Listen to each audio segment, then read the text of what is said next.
My fiancé texted, "Wedding's still on, but I'm spending the last few nights before with my ex for closure." I replied, "Do what you need to do." Then I called the venue and canceled everything. She found out at her bachelorette party when the venue called her about the cancellation, and then I, 29 male, got the text from my fiancée Brooke, 27, on a Wednesday afternoon while I was at work. We were supposed to get married that Saturday. 3 days away. The full message read, "Hey babe, just wanted to be transparent with you. Derek reached out and we've been talking.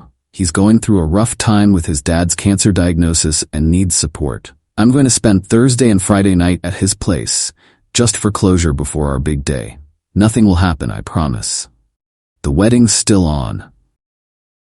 Love you.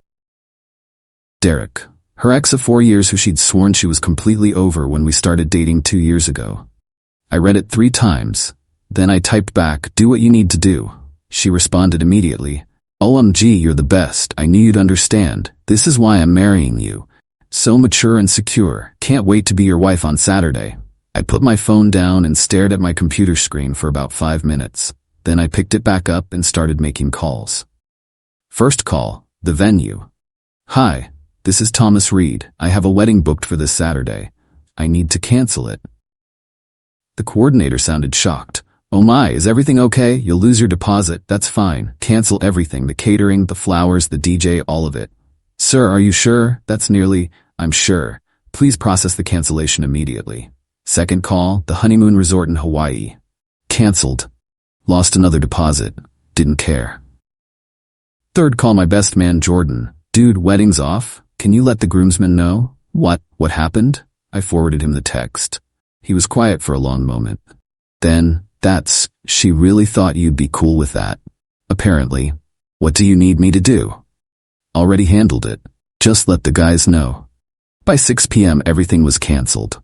I'd already moved my stuff out of our apartment while she was at work. Her bachelorette party was that night, convenient timing. I'd only taken what was mine. Left her engagement ring on the kitchen counter with a sticky note. For closure. The beauty of it? Brooke's maid of honor, Gretchen, worked at the venue as an events assistant. She wasn't working that day, but her coworker would definitely mention the cancellation when it processed through their system. I turned off my phone and went to Jordan's place to wait. Update 1. The explosion started at exactly 9:23 p.m. Jordan was monitoring social media. I'd blocked everyone preemptively. According to him, Gretchen had posted a story from the bachelorette party, them all in matching bride tribe shirts at some rooftop bar. Happy, celebrating, oblivious. Then at 9:23, the venue's after-hours system sent an automated confirmation email to Brooke about the cancellation. She'd insisted on being copied on all vendor communications to stay organized. Jordan showed me Gretchen's next story, posted at 9:31. "Emergency. Does anyone know where Tom is?" The texts to Jordan started at 9:35. I had him screenshot everything for entertainment purposes. "Gretchen, is Tom with you?"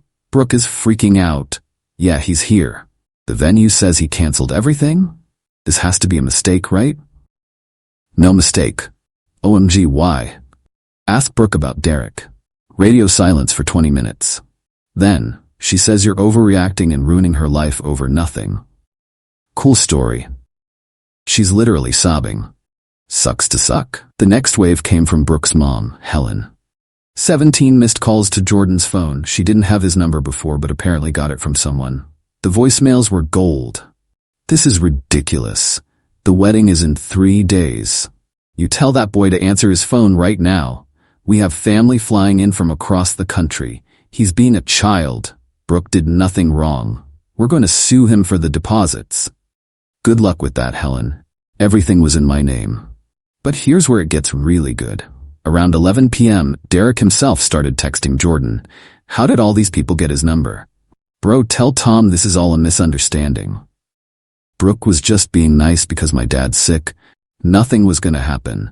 He's really gonna throw away everything over 2 nights? Tell him to be reasonable." Jordan just kept responding with, "My guy, you literally texted the groom that you were gonna spend 2 nights with his bride before the wedding. What did you think would happen?" It's not like that. It's exactly like that. Brooke said he was cool with it.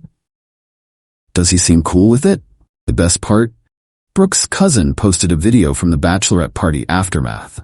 Brooke was sitting on the bathroom floor of the bar, still in her bride-to-be tiara, mascara everywhere, while her friends tried to console her. Someone in the background said, "Maybe Derek can help," and Brooke screamed, "Derek is why this is happening."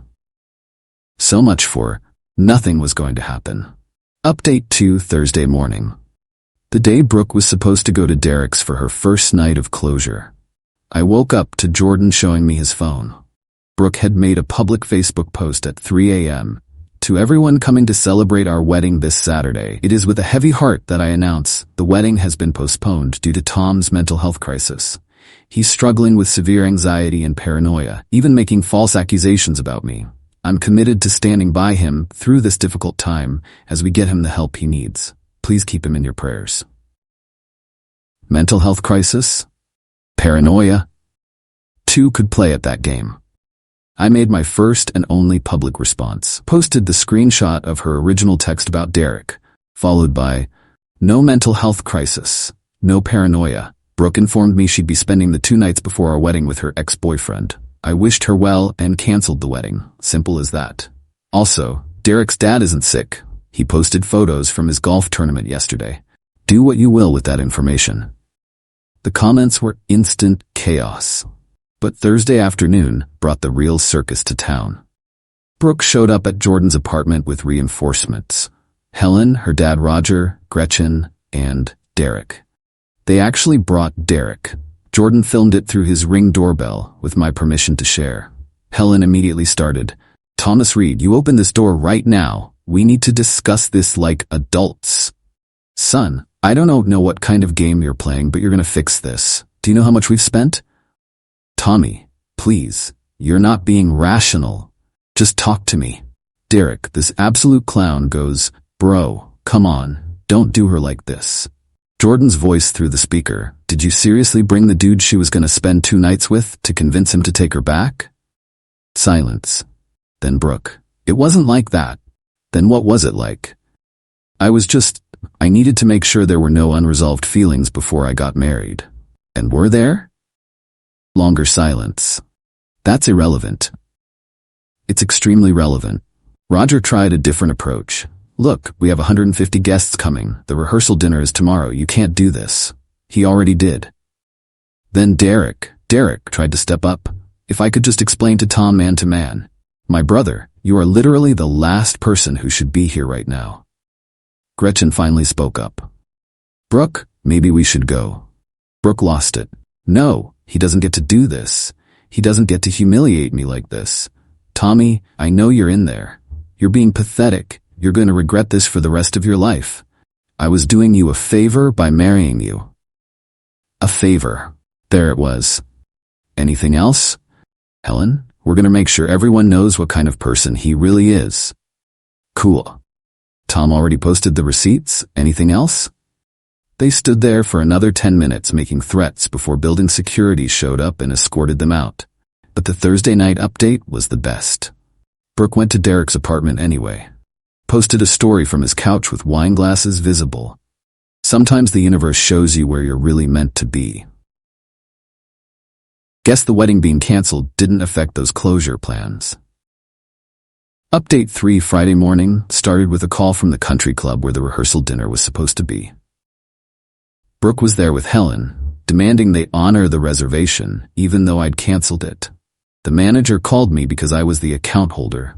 "Mr. Reed, there seems to be some confusion. Miss Patterson is here insisting the dinner is still happening. There's no confusion. It's canceled. She's saying she'll pay for it herself." "That's fine, but it needs to be a new reservation. The Reed-Patterson rehearsal dinner is canceled." "Understood. Oh, and sir, she asked us to charge your card for her new reservation. When we explained we couldn't do that, she became upset." I heard screaming in the background. "Is that her now?" "I'm afraid so. She's demanding to speak to you."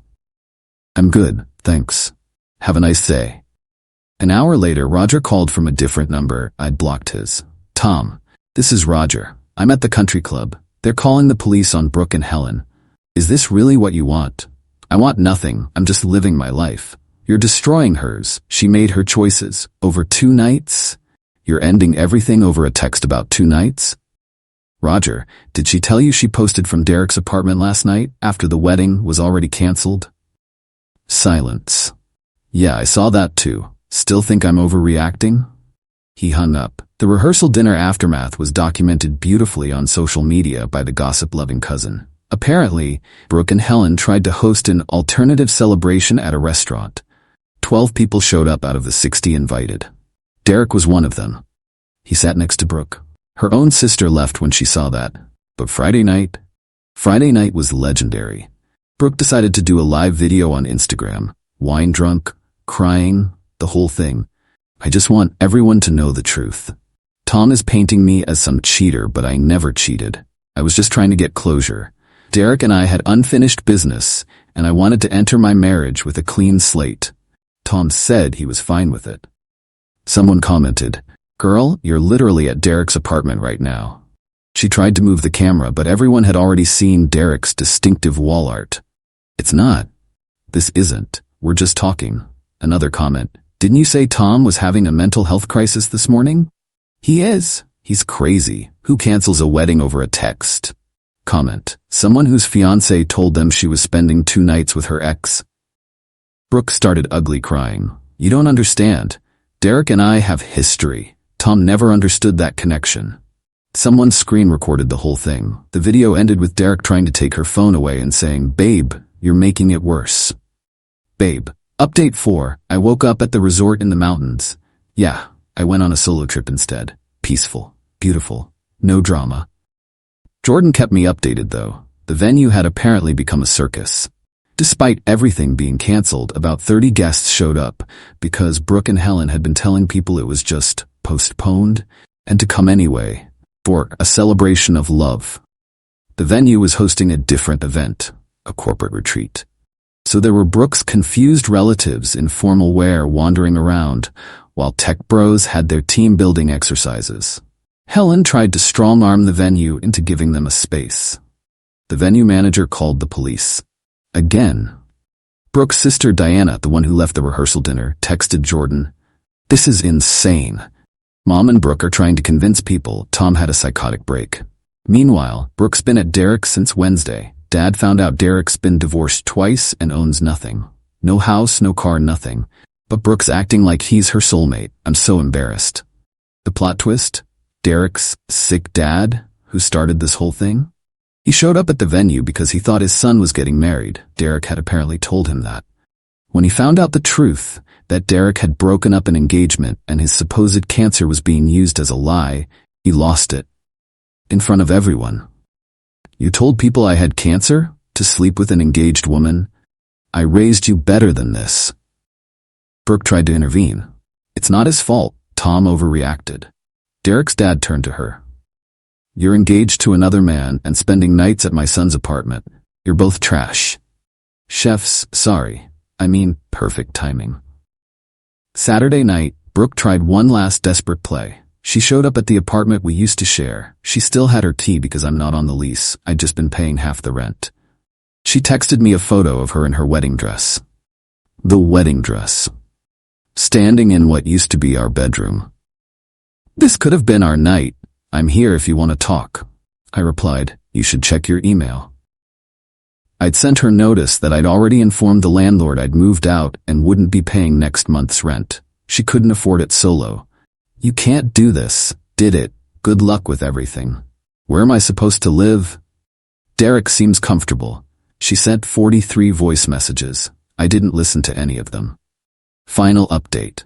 The fallout has been spectacular. Brooke and Derek are officially together. They moved in together after she got evicted. She couldn't make rent. Into his studio apartment, in his mom's basement. Yeah. Helen and Roger are getting divorced. Turns out Roger was furious when he learned the truth about Derek not being some successful guy Brooke painted him as. He also discovered Helen had been encouraging the whole closure thing because she thought Derek had money from a settlement. When Roger confronted her, Helen admitted she'd never liked me because I wasn't ambitious enough. I'm a software developer making 6 figures, but okay. Roger sent me an apology email. "Tom, I'm sorry. I failed as a father. I should have raised her better. You dodged a bullet. I wish I had your courage to walk away. Derek's dad reached out too. Kid, I'm sorry my son is a disappointment. You seem like a good man. His mother and I are cutting him off until he grows up. The best part? Brooke's been trying to plan a wedding with Derek. She called the same venue to book it. They declined. She tried 3 other venues in the area. Turns out they all have a blacklist for problematic clients, and Helen's 2 police incidents got them on it. Her cousin, the one who kept posting everything, told Jordan that Brooke's been complaining that Derek won't propose. He keeps saying, we don't need a piece of paper, and what we have is beyond marriage. She threw a fit at Thanksgiving when Derek mentioned he doesn't believe in marriage anymore after his 2 divorces. According to Diana, Brooke screamed, "You ruined my life for nothing?" Derek's response, "I thought you loved me for me, not for a wedding." They're still together. Miserably, from what I hear. She keeps trying to make it look perfect on social media, but people have caught Derek on dating apps. She pretends not to know. As for me, I'm doing great. Got promoted at work. Turns out not having wedding stress improved my performance. Started dating Elise from my rock climbing group. She thinks the whole story is hilarious and says she would have done the same thing. We're taking things slow. No rush, no pressure, no ex-boyfriends needing closure. Funny thing, I ran into Gretchen at a coffee shop last week. She apologized for her part in everything. Said Brooke had been texting Derek for months before that Wednesday, planning their closure nights. She'd even bought special lingerie for it. Gretchen had tried to talk her out of it, but Brooke was convinced I was too much of a pushover to do anything about it. Guess she was wrong. The red flags were everywhere. The way she'd compare me to Derek constantly. How she'd text him just as friends but hide her phone. The time she said I was lucky she chose me during an argument. The wedding would have been a mistake. The divorce would have been expensive. The text about Derek was a gift, really. Oh, and last week Derek's ex-wife reached out to me on social media. Heard what happened. Welcome to the club of people who escaped that train wreck. BTW, he'll cheat on her within 6 months. He cheated on me with 3 different women. I told her, not my circus anymore. And it's not. It's really, really not. Edit. For everyone asking, yes, I got some deposits back. The photographer was cool about it and refunded 50%. The cake lady felt bad and gave back everything except the materials cost. The venue and catering kept theirs as per contract. Worth every lost penny for my freedom. Edit 2. Stop asking for Elise's climbing gym info. That's weird. Also, Brooke, if you're reading this, Derek's on Bumble as of yesterday. Diana sent screenshots. Have fun with that.